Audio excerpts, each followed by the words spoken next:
On today's World Insight, top diplomats from the US, Japan, and India are in Australia for Quad talks. What are their goals for the Indo-Pacific region?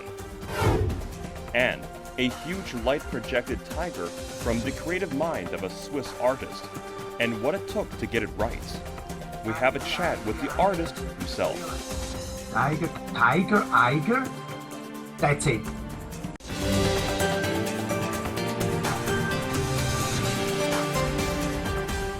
Here is our host, Tian Wei. Hello and welcome to World Insight. I'm Tian Wei. U.S. Secretary of State Antony Blinken met with top diplomats in Australia on Friday, along with those from Japan and India. The so-called Indo-Pacific Quad is the club's fourth ministerial-level meeting. The Chinese Foreign Ministry said on Wednesday that China, along with most countries, upholds the UN-centered international system and opposes the creation of any exclusive clubs. What does the meeting mean for East Asian security, or is it a mere talk shop that drums up troubles in the region? For insights, let's loop in our panelists from most of these countries.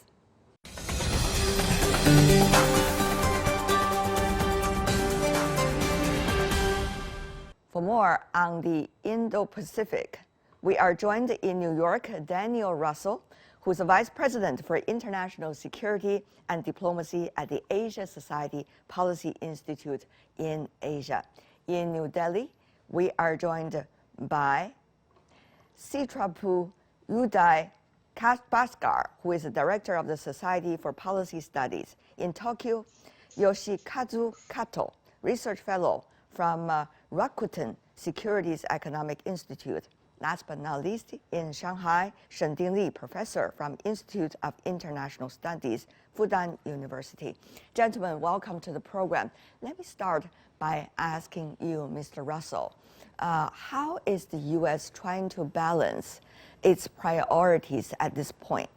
Well, I think you're referring probably to the security challenge in the Russia-Ukraine border. The fact that the Secretary of State, Tony Blinken, is traveling now in the Pacific. He's in Australia. He'll be going on to Fiji, I think is evidence that the U.S. government is capable and determined to deal with a whole range of challenges. How is the U.S. right now, given your experiences in Washington, likely to balance the different priorities diplomacy-wise? Mr. Russell, what is in detail, do you think, how is that balance likely to be taken? Well, you see the balance between the short-term urgent challenges and the longer-term challenges and priorities. That includes things like climate change and development and global health, but it also includes finding a way for the U.S. and China to peacefully and constructively coexist. We've had a lot of trouble finding that way forward. Mr. Bhaskar, tell me more about how India now is looking at the overall situation and see Washington struggling with its domestic issues and also diplomatic priorities. India is looking at both the Indo-Pacific region and the larger global scenario in a very careful and calibrated manner. If you recall, the Quad came into existence in a de facto manner in December 2004 when we had the tsunami in the region. And the same four countries, which is India, the United States, Japan, and Australia, had come together organically to deal with a regional crisis. From 2004 to where we are now, India and the United States now have a closer partnership, which was enabled by the civilian nuclear deal of 2007-8. Within the region, as you're aware, the Indian Foreign Minister, Dr. Jaishankar, is currently in Australia.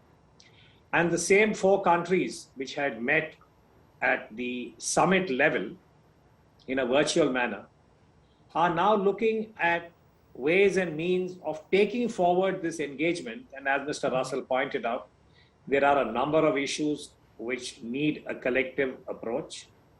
And India's own emphasis is on practical solutions to current challenges, to be open, to be creative, and not to suggest that the Quad is only driven by security or that it is specifically aimed at any one country, in this case, China. But they're very concerned about this might is right orientation of global politics. Many wonder the might is right, that kind of, how shall I say, concept or conception. Who invented it? But putting that aside, let me go to also you, Mr. Kato. What about for Japan? How do you read, the situation in the Asia Pacific, and how does Japan look at its role right now, knowing the realities in the U.S. and knowing the neighborhoods as well?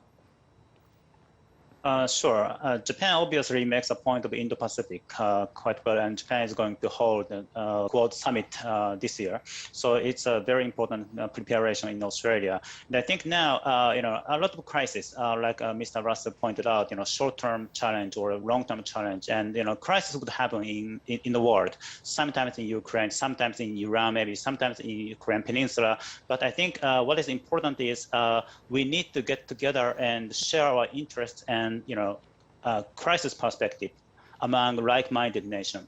And Quad is a kind of mechanism. Obviously, looking at CPTPP or RCEP, Japan has been not that happy to see the U.S. withdraw from TPP, and India did not enter RCEP. But it's okay. What is important is a lot of mechanisms are overlapped. Or somehow differentiated. But what is important is we need to strengthen this network and to share our concept and perspective on how to tackle these global crises or challenges. So in this sense, I think this time, for countries, for democracies in this region, we need to discuss and share what is challenges and how should we prepare over the year and even beyond. This is how Japan sees the current Asia-Pacific issues. Not exclusive. That seems to be the key word I get from you, Mr. Kato. Let me go to you, Professor Shen, also about that. China's neighborhood, there's something called the Indo-Pacific. Of course, China feels anxious about that. However, how do you see the evolution now of this grouping, shall we say? And how do you read the other three gentlemen's explanation about where their own country is in terms of these Quad, so-called? It's very interesting. We share the same idea and a notion to reject might is right. I think exactly due to this kind of perception. Some big country is flexing muscle in this neighborhood.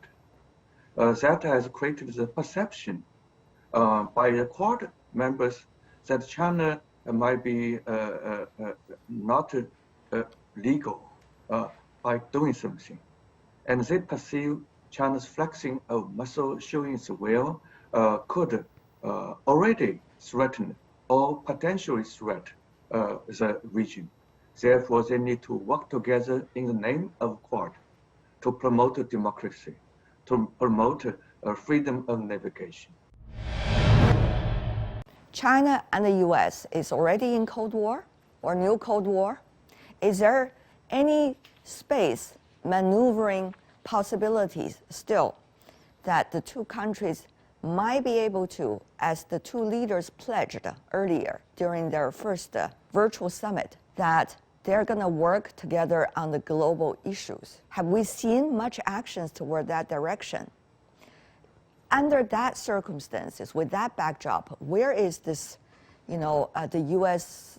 talks with the other three countries on the overall map strategically? my perspective, although I'm an American and in the United States, is that the Chinese side, the Chinese government, took the position that China's willingness to cooperate with the U.S. on common global challenges like climate change or global health was conditioned on the United States agreeing to accept and respect China's self-declared so-called core interests, including behaviors and positions that the United States strongly disagrees with. That kind of conditionality, the attempt to trade cooperation for some concession, was unacceptable from the US side because the US view is that countries as big, rich, and strong as China or the US have an obligation to cooperate in the common good, and that cooperation is not a favor to be traded for benefits. Now, I regret to say that since the November 15th virtual summit between the two presidents, there has been very, very little evidence that cooperation is possible so far. All right. I believe that the U.S. side wants it, but not in exchange for positions of principle. Let me also go to you, Professor Shen, on the same question. I agree with Mr. Russell. China and US still have lots of ideological commonality. They work together to reduce the temperature of the world, somehow at the China's economic cost. And China may be reluctant to do, but China is responding to the US message in a positive manner. But at the same time, I think both countries, due to security dilemma, they work for the best, but it's a hedge for the worst. And China initiated the process. P5, also the nuclear 5, official nuclear 5, announced that the nuclear war cannot be fought and would never be won. And they repeat what Gorbachev and Reagan used to say. This is a good development. At the same time, I see lots of mutual hedge. I try to link the U.S. perception of some of the Quad perception of China's behavior that is viewed as might is right. That China has built some artificial rocks in South China Sea, and China considers that this hurts nobody, and this only defends China's legitimate rights. But other countries may have some difficulty. And China's view, in my personal view, is that this is a certain hedging of the Quad, because the Quad has a content of the Quad is to combine U.S. Pacific Command and with the Central Command, and that make Indo-Pacific Command. In the future, U.S. may view security matter in this region, vast region, in a combined way. And the U.S. military asset in the region may be used in a combined way. And China should view this and prevent the U.S. military asset in Indian Ocean to be rapidly introduced to Pacific region.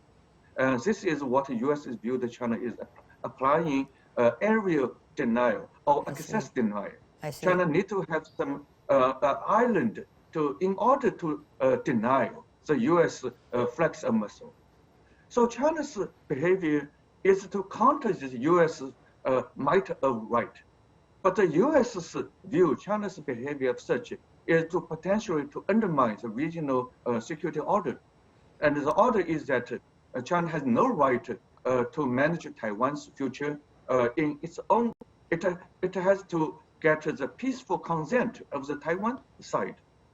And I think this is continuing in the recent years. I see. So the more China will do, will be more justified the making of the Quad group. And the more the Quad will do, would more justify China's the declaration that all its behavior is for self-defense. This escalation of tensions and vicious cycle, it seems that Professor Shen has been touched on,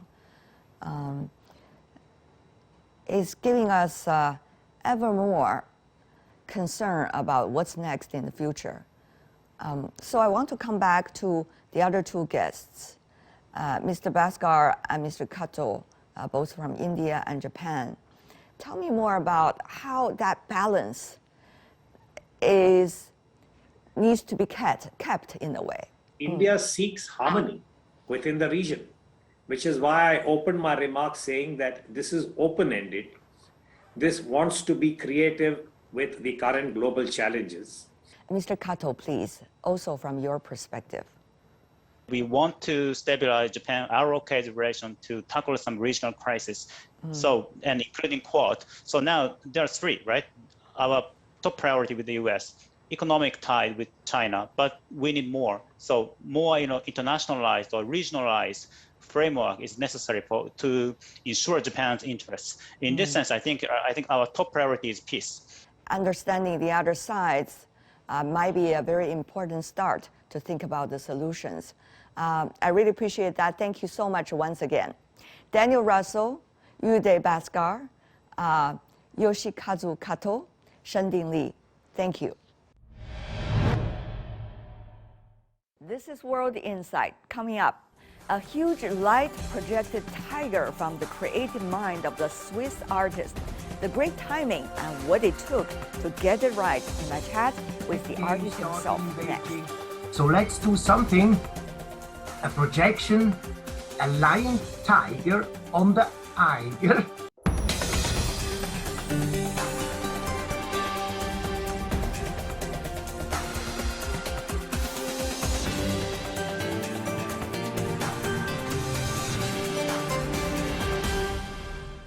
Welcome back. This is World Insight with me, Tian Wei.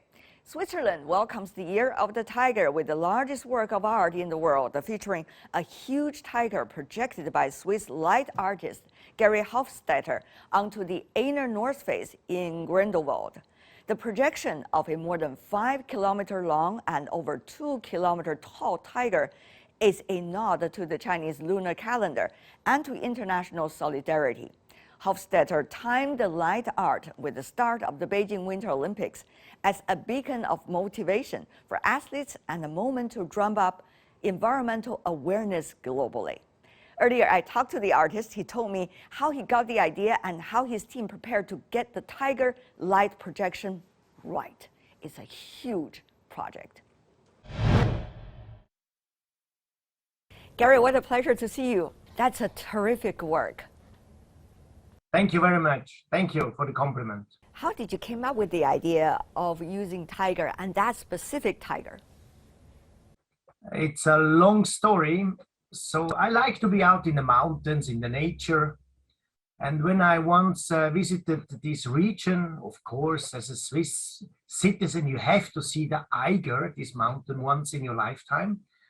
I discovered at the shape of the mountain, it looks like a lying tiger.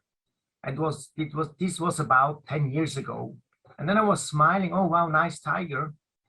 And then last year I have done something on the Eiger, just on the north face. And a lot of people were talking, hey, you're going to the Eiger, the Eiger, the Eiger. And I said this, I realized, tiger, Eiger, that's it.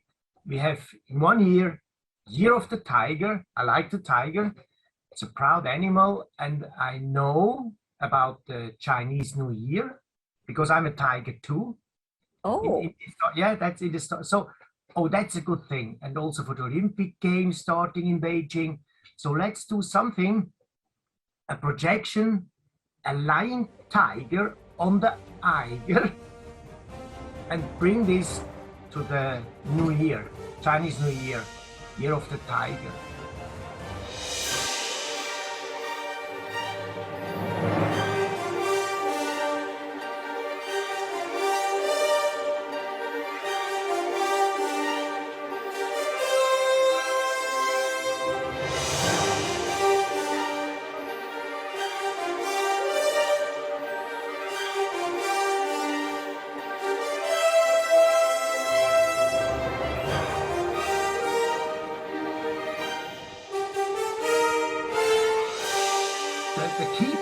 to realize this was the weather and the location, and a lot of luck, of course, because when you want to do this, you need very, very cold weather, -20 and more. Then the constellation of the moon, the position of the moon, and the size of the moon is very important. You have only 24 times a year for 15 minutes, just by the moon. Then you have to have very cold, so two factors. Frank, loslegen, los, Foto. Then you have to have the right position of the stars. I wanted to have the Milky Way above the mountain, above the Eiger. So this is more or less in March. Then you have to have snowfall the day and night before you want to do this. There must be change in the weather from wind from the north, which is not often in Switzerland. Then you get this coldness and no clouds. So all these factors coming together should be ideally at 4 o'clock in the morning. Oh my God, you have to piece all of these things together in order to make it happen. And it happened. It happened, yeah, finally. What was it like for you to proudly looking at that projection, almost taking the mountain by tigers in a way? By placing and approaching how we can do this, and with my special developed projectors, we knew only this condition of the weather can do it, and a little bit of help of the locals and from our part. Yeah. And the proudness is not about me. The proudness is about the team and the supporting people and the community of Grindelwald, and the capability to bring such a tiger as an ambassador for everything, for animals, for culture, for your new year, for happiness. That's the proudness, not about me. I know you've been traveling around the world, as you said. You've been also working on monuments, projections on the monuments, and also a lot of different unique sceneries. Tell me more about those projects, for example, in the United States. Switzerland, because we are a very small country, there are a lot of people in 150 years ago, they traveled around, they went to other countries to look for a new future.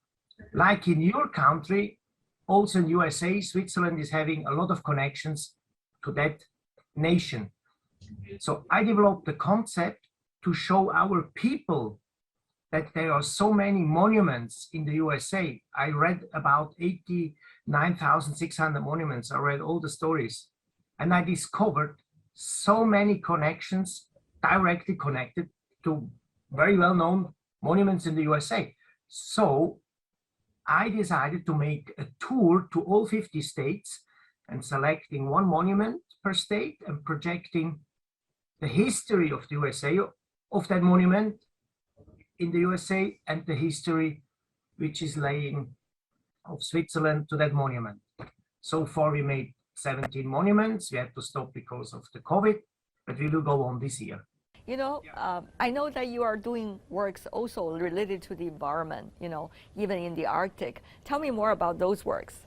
I decided in 2003, when I was asked by the United Nations, can you do something for the year of the water, 2003? I said, yes, let's go to the Antarctica down, because the ozone hole was very big.